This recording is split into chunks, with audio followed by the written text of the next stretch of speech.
Salut YouTube. Confiance en soi, estime de soi et amour de soi. Ça nous arrive à tous de connaître soi directement ou indirectement quelqu'un qui sort du lot, quoi. Quelqu'un qui a de la prestance, quelqu'un qui parle bien en public. On dit waouh, nous on est hypersensible et c'est vrai que ce genre de personnes, elles nous renvoient quelque chose que nous on ne pense pas avoir, quoi. Et justement, on sent que cette personne elle a confiance en elle. C'est le premier truc qu'on se dit. Elle est à l'aise par exemple pour parler en public, elle est à l'aise pour imposer sa volonté aux autres. Généralement, on va dire à plus de 95% des cas, elle arrive à facilement s'imposer, à dire ce qu'elle veut et tout. On se dit waouh, cette personne, elle sort du lot, elle a un truc. Moi, je suis hypersensible, je suis pas comme elle, je sais pas comment elle fait. C'est la mauvaise question qu'on se pose. En fait, il faut pas se poser la question comment elle fait. C'est arrivé comme ça. Imaginez la bourse. La bourse, on a une action ou une obligation, peu importe. Elle prend de la valeur. Au cours du temps, la valeur d'une action, ça va soit monter, soit descendre, soit remonter, un truc comme ça. Cette personne, c'est pareil. Cette valeur, en fait, la valeur qu'elle a, elle fluctue. La confiance, l'image qu'elle a, cette image, vous faites d'où elle vient. En fait, elle vient du regard que les autres lui posent sur elle. Donc, elle a pris conscience, donc c'est une conscience, c'est une prise de conscience, elle a pris conscience que dans le regard des autres, elle a une certaine valeur. Donc, partant de ça, pour elle, c'est un acquis. C'est un acquis que pour elle, dans les yeux et dans le regard des autres, elle a une certaine valeur. Quand on a compris ça, on se dit à nous aussi, tiens, mais moi aussi, j'aimerais avoir dans le regard des gens qui sont autour de moi, dans mon entourage proche, avoir une telle assurance, avoir une telle valeur, voilà, directement, quoi, confiance en moi. Et on a l'impression, on a beau faire ce qu'on veut, et c'est ce qu'on veut, c'est pas, on part avec les mauvaises options en fait. On a du mal à beau essayer tout ce qu'on veut, ça passe pas, on a l'impression que rien n'avance, rien ne change. Il faut peut-être avoir une grille de lecture différente. Alors, la confiance en soi. 2 mots. Confiance en soi. On va dire. On n'analysera pas les mots cette fois-ci. On va se dire confiance en soi. Comme toujours, pourquoi confiance en soi. On ne se justifie pas, on garde juste le pourquoi on enlève, on ne se justifie pas, confiance en soi. On va le déconstruire. Restons sur l'exemple de cette personne qui a du charisme quand elle parle en public. Elle a compris, d'après ce mécanisme, qu'elle a de la valeur dans le regard des autres. Donc, inconsciemment, par rapport à sa relation à soi-même, elle se dit que c'est un acquis. Donc du coup, elle peut obtenir, façon de parler, ce qu'elle veut des autres. Et que les autres, je dis pas de manière générale, lui sont inférieurs ou quoi que ce soit, mais ça va développer quelque chose. Nous sommes hypersensibles. On va prendre la démarche suivante. On se dit, confiance en soi. Pas de pourquoi. Qu'est-ce qu'il y a derrière ces mots ? Confiance en soi. Le mot est là. Nous on est là, on est hypersensible. En quoi ça résonne en nous ? Quand on revient à cet exemple par rapport à cette personne, on s'analyse, on s'auto-analyse, on se dit, nous on n'a pas de confiance en nous, on n'a pas d'amour de nous, on n'a pas d'estime de nous. En fait, il n'y a pas de... Si, on a la confiance en nous, on a l'amour de notre personne, on a l'estime de notre personne. Mais on emprunte le mauvais chemin en essayant d'avoir ça dans le reflet des gens qui nous entourent. On veut des preuves. On se dit en étant gentil avec les gens qui nous entourent, en étant à leur écoute, enfin bref, voilà, vous comprenez ce que je veux dire, quoi. C'est une mauvaise grille de lecture. Et je dis pas qu'il y a une bonne ou mauvaise grille de lecture, enfin je dis pas que c'est une des mauvaises grilles de lecture. En fait, le fait de se dire que si on se montre gentil avec les gens, on va gagner des points, donc on va monter dans leur estime, donc du coup, ils vont avoir leur image par rapport à nous va changer, et donc du coup, dans ce parcours, c'est d'abord les autres qui doivent nous prouver à nous qu'on peut avoir confiance en nous, avoir de l'amour en nous. C'est là qu'est le mauvais point de départ. Le point de départ, c'est pas autrui, c'est nous. C'est pas aux autres de nous donner approbation. On ne doit pas chercher ni la validation, ni l'approbation dans le regard d'autrui. C'est une relation par rapport à nous-mêmes. Avoir confiance en soi, c'est d'abord c'est d'abord avoir conscience que c'est d'abord une relation à notre propre personne. Ensuite, autrui viendra plus tard. Donc, une fois qu'on a cette prise de conscience que la confiance en soi s'acquiert d'abord par rapport à cette relation qu'on a par rapport à nous-mêmes, autrui viendra plus tard. C'est une autre phase. Dans cette phase, qui est un long cheminement, il faut commencer par se dire que la confiance en soi s'acquiert c'est une relation par rapport à soi-même. Autrui viendra plus tard. Il faut se la répéter tant qu'il faut que ça rentre. Et c'est un long cheminement, ça prend du temps. D'accord, donc là on a compris, la base c'est une relation par rapport à soi-même. Une prise de conscience, ok, la prise de conscience elle est là, c'est parfait. Deuxième prise de conscience, qu'est-ce qui se cache derrière les mots confiance en soi?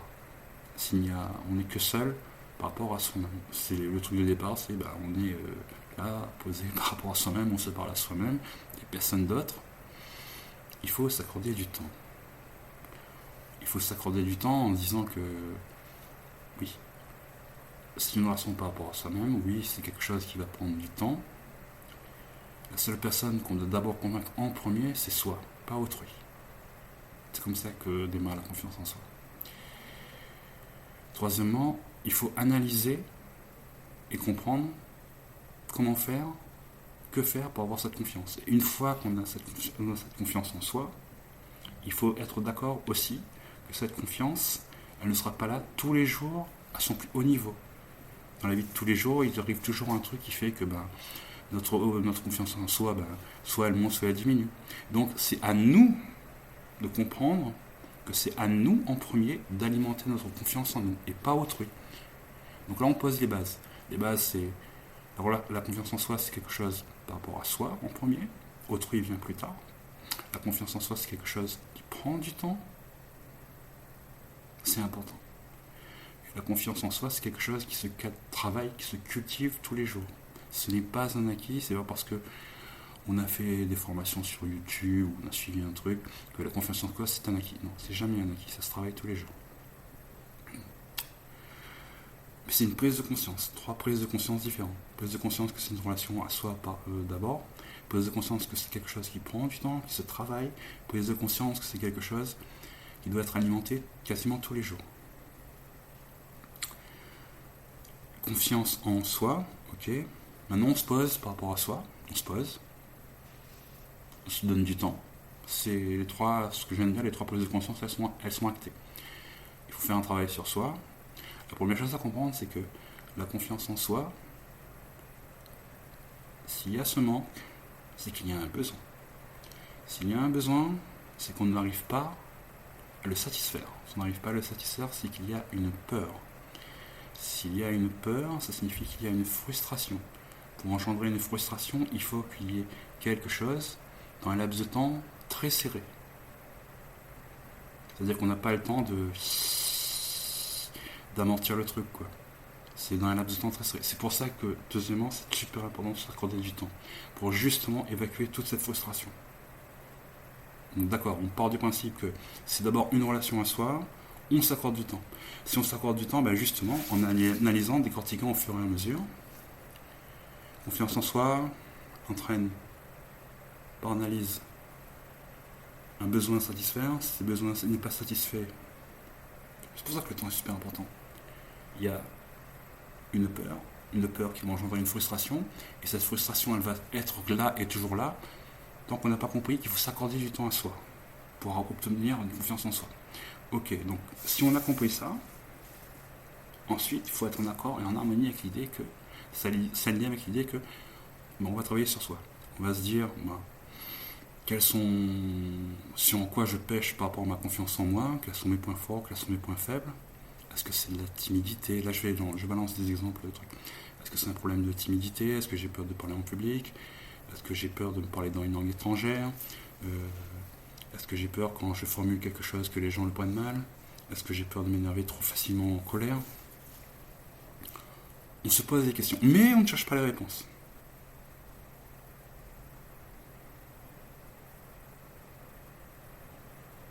se pose des questions. C'est une relation à soi, c'est un dialogue avec soi-même en premier. Il faut être d'accord et honnête avec soi-même. Quels sont les problèmes qui fait qu'on manque de confiance en nous? On ne cherche pas les réponses. Déjà, se poser les questions, c'est bien, c'est cool. On a fait le point, on sait sur quoi on pêche, pourquoi on a cette grosse frustration. C'est pour ça que la frustration, pour la dégager, justement, il faut s'accorder du temps. Si on s'accorde du temps, justement, on pourra, avec le temps et avec l'expérience, évacuer cette frustration et mieux la gérer. D'abord, en fait, derrière le problème de la confiance en soi, justement, c'est ce gros problème de peur, cette canalisation de peur qu'on a envie d'exercer vers l'extérieur. Justement, il faut comprendre que ce n'est pas autrui qui va nous amener une confiance en nous. Ce qu'on voit dans le regard d'autrui, c'est il ne faut jamais chercher ni la validation ni l'approbation dans le regard d'autrui. C'est d'abord une relation à soi. Se prendre du temps, se poser les questions. Pourquoi j'ai ces frustrations? Se prendre du temps, mais ne pas nécessairement chercher les réponses. Pourquoi c'est important de ne pas chercher les réponses? Parce que en fonction des situations, il faut juste savoir quels sont les problèmes, quelles sont les questions, mais ne pas chercher les réponses. Parce que ça peut réapparaître, et si ça réapparaît, ça va tout remettre le processus en doute. Donc non, il ne faut pas chercher nécessairement les réponses. Par exemple, je donne un exemple concret. Je vois que je suis timide. Cette timidité, elle est due au fait que là, par exemple, avant-hier, ça l'a fait. Là, j'ai décidé d'avoir une relation. Je commence le processus. Je sais que je suis timide. Voilà, je commence mon processus d'avoir confiance en moi. Je sais que je suis timide. Ça va prendre du temps et tout. Hier, il y a quelqu'un qui a remis ça sur le tapis et tout. J'étais dégoûté et tout. Et comme on est hypersensible, justement, on va re-rentrer dans le jeu de se poser des questions. Non, il ne faut pas rentrer dans poser des questions. Cherchez pas les réponses. Vous avez votre liste de questions, c'est le plus important. Cherchez pas à y répondre. Voilà, on est en accord avec ça. Troisième truc, c'est se donner du temps. Il faut se donner du temps, oui, mais il faut y aller crescendo. La confiance en soi ne s'acquiert pas du jour au lendemain. Il faut se donner des petits objectifs, commencer petit. Ensuite, que vous réussissez ou pas à franchir l'étape, c'est pas grave. Par exemple, si vous êtes timide et que vous avez besoin de parler avec quelqu'un, vous pouvez commencer déjà à parler à vous-même à haute voix, quand il n'y a personne. Il n'y a aucune honte à l'avoir. Vous pouvez déjà essayer de commencer à parler avec quelqu'un. Ensuite, moi je suis pas un expert en psycho ou quoi que ce soit, mais je parle de la timidité. La timidité, si par exemple vous avez besoin d'être motivé par des gens autour de vous, vous en parlez autour de vous. Déjà le fait d'en parler, c'est déjà quelque chose. Mais il faut vous dire que c'est un processus qui prend du temps. Il faut toujours garder avoir ce qu'en soi, quoi.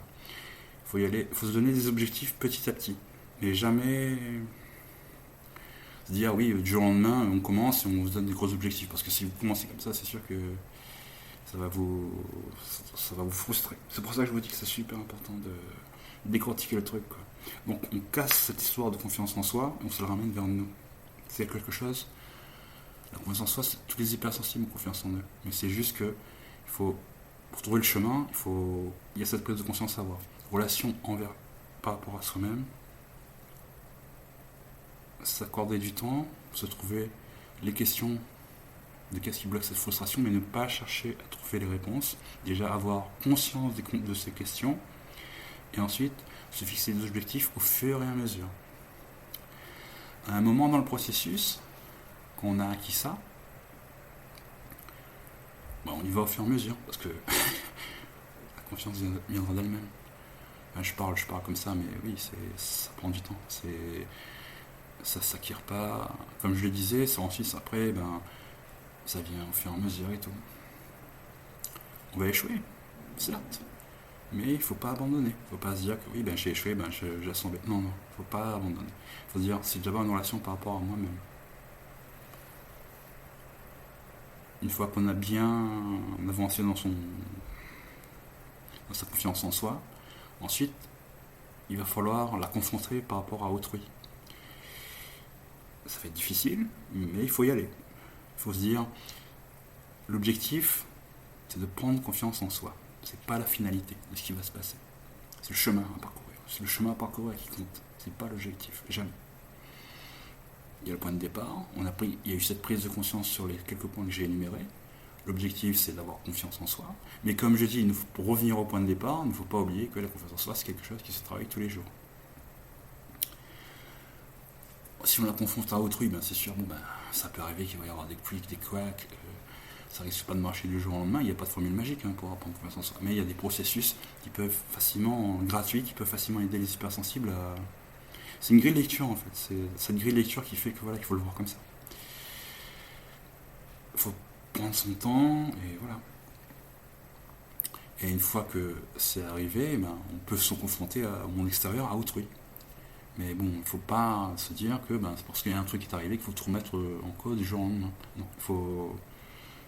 Une fois que c'est consolidé, c'est consolidé, c'est du béton armé. Il y a des gens qui vont essayer de frapper dessus avec des marteaux, des trucs pour casser. Mais non, il faut consolider ça, ça va être un socle. Il faut partir avec ça. La confiance, une fois qu'elle est là, c'est important. Mais la confiance en soi, c'est pas le seul truc à travailler. Il y a aussi l'amour de soi et l'estime de soi. L'amour de soi, c'est... On est hypersensible, on a de l'empathie pour les autres. L'amour de soi, c'est... dans le final, c'est être bienveillant avec soi-même déjà. Déjà se parler. Quand il arrive quelque chose de mauvais, par exemple, je sais pas, où vous êtes... Il y a un truc, on va prendre un exemple. Il y a quelqu'un, par exemple, qui a fait une blague sexiste sur quelque chose, vous n'aimez pas les blagues sexistes, vous vous êtes exprimé pour dire votre désaccord et tout. La personne en face qui a fait la blague sexiste n'a pas apprécié, et vous répond que oui, de toute façon, tu réagis toujours comme ça, et là, tu viens de plomber l'ambiance. Et là, du coup, vous allez avoir le réflexe de revenir sur votre truc et de recogiter par rapport au fait que, voilà, ça va vous retravailler et tout. Faut pas aller dans ce travers. Faut se dire que si vous avez décidé de prendre confiance en vous, l'amour de soi accompagne la confiance en soi. La confiance en soi, c'est le moteur. L'amour de soi, c'est le liquide qui circule à l'intérieur. Donc c'est le carburant en fait. C'est le carburant qui dit que c'est un moteur, c'est moi qui construis le moteur, c'est moi qui vais y mettre ce qu'il y a à mettre dedans. C'est-à-dire, la confiance en soi, c'est un moteur, mais un moteur très spécial. C'est votre hypersensibilité. Mais c'est un moteur de Formule 1, quoi. Donc c'est un moteur de Formule 1 super boosté. Mais il faut prendre le temps pour le construire. Si vous avez le moteur pour le faire tourner, il vous faut le carburant. Et le carburant, c'est l'amour de soi. L'amour de soi, c'est se dire à soi-même, c'est encore la même chose. C'est une relation par rapport à soi. L'amour de soi, c'est se poser. Pareil, prendre son temps. Et se poser cette simple question. Est-ce que je m'aime suffisamment ? Il y a des questions, il y a des mots là, un peu de gros mots dans ce que je viens de dire. Est-ce que je m'aime suffisamment ? Le suffisamment est très très très important. Déjà, c'est quoi s'aimer ? Hier, ça on peut savoir en tant qu'hypersensible. S'aimer, c'est quoi s'aimer ? C'est quoi suffisamment ? Quand on aime quelqu'un, je pense que vous avez de l'empathie, donc vous savez ce que c'est qu'aimer, quoi. Vous savez ce que c'est qu'aimer les autres, mais est-ce que vous savez ce que c'est que s'aimer soi ? C'est un grand défi pour un hypersensible que de relever le défi de s'aimer soi. De prendre confiance en soi, c'est quelque chose de difficile. On va pas se le cacher. Mais s'aimer soi, il n'y a pas de réponse en fait. C'est un ressenti. Je ne mets pas de définition psychologique là-dessus. Je pars du principe que c'est un très beau ressenti. Que tous les hypersensibles, ils ont leur propre définition de l'amour de soi. Mais, ce qui fait consensus, s'aimer soi, c'est s'offrir des petits cadeaux, s'offrir des petits plaisirs, mais que pour soi, que des trucs qu'on aime pour soi. Si par exemple vous aimez la musique, accordez-vous du temps pour écouter de la musique. Si vous aimez aller faire des balades en forêt, accordez-vous du temps pour faire des balades en forêt. Si vous aimez les mangas par exemple, accordez-vous du temps pour regarder des mangas. Dans tous les exemples que j'ai cités, il y a toujours le truc qui revient. Accordez-vous du temps. Accordez-vous du temps à vous. Mais dans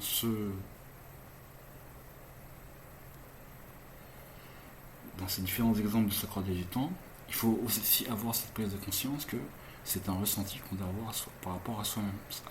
S'aimer soi, c'est s'offrir des cadeaux, mais que pour soi, et le ressentir par rapport à soi-même. Mais le double danger aussi de l'amour de soi, c'est qu'il peut être destructeur. Quand on décide de s'aimer soi, il ne faut pas se dire aussi qu'on va se plonger, par exemple. L'un exemple que je ne cite pas, c'est par exemple consommer des trucs illicites ou de l'alcool. Ça, c'est un contre-exemple de ce que je dis, quoi. Non, ça c'est destructeur. Non, l'amour de soi, c'est quelque chose qui est un ressenti. On s'offre des cadeaux par rapport à soi-même, on se fait des plaisirs, mais il faut que ce soit quelque chose, un ressenti très positif pour soi. On sent qu'on a fait quelque chose de bien pour soi.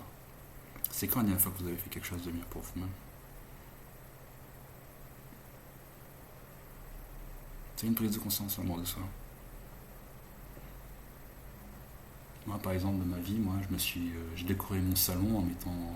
À un moment, je me suis pris de passion pour les figurines.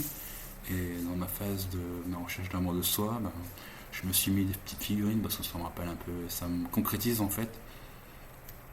L'exercice en fait, c'est de concrétiser en ce monde les preuves d'amour de sa propre personne.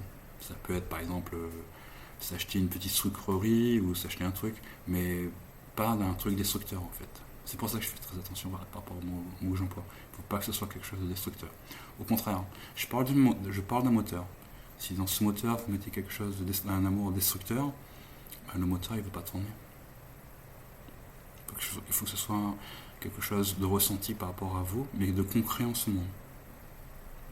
Moi, par exemple, dans mon cas, ça a été pour bien avancer. Je me suis acheté des petites figurines, je me suis lancé dans la mode des figurines et ça décore mon salon aujourd'hui. Et à chaque fois que je les regarde, je me dis, voilà quoi, quand j'ai un doute envers moi-même, si je m'aime vraiment, je regarde les figurines et je me dis, ouais, oui, je sais que je m'aime, c'est une phase de ma vie et elles sont toutes là et elles me rappellent que oui, je m'aime quoi.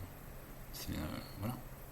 Mais, comme je dis, le danger, c'est de ne pas chercher un amour destructeur parce que si vous avez été entouré par un amour destructeur autour de vous, je ne juge personne. Il y a aussi un travail à faire par rapport à ça. Il faut faire très attention. L'amour de soi, c'est une quête personnelle.